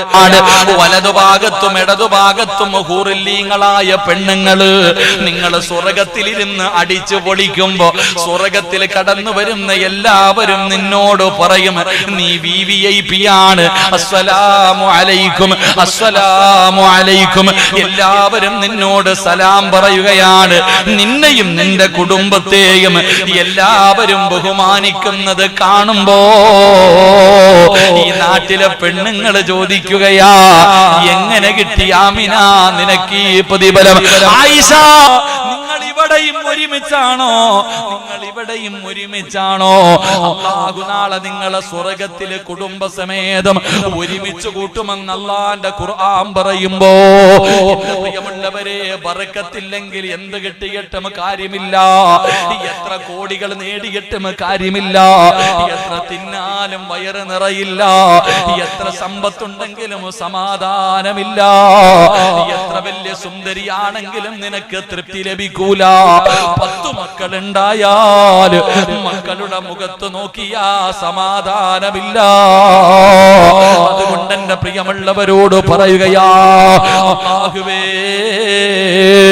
താഴെ വീണ ഭക്ഷണം നിസാരമാക്കല്ലേ, അത് നിന്റെ ജീവിതം മാറ്റിമറിച്ച് കളയും, അത് നിന്റെ ജീവിതം തന്നെ മാറ്റിമറിക്കുന്ന കാര്യമാണ്. അതുകൊണ്ട് അവഹേളിക്കരുത്. താഴെ വീണ ഭക്ഷണം എടുത്ത് വൃത്തിയാക്കി കഴിച്ചോ പെങ്ങളെ, മക്കളെ പഠിപ്പിക്കും.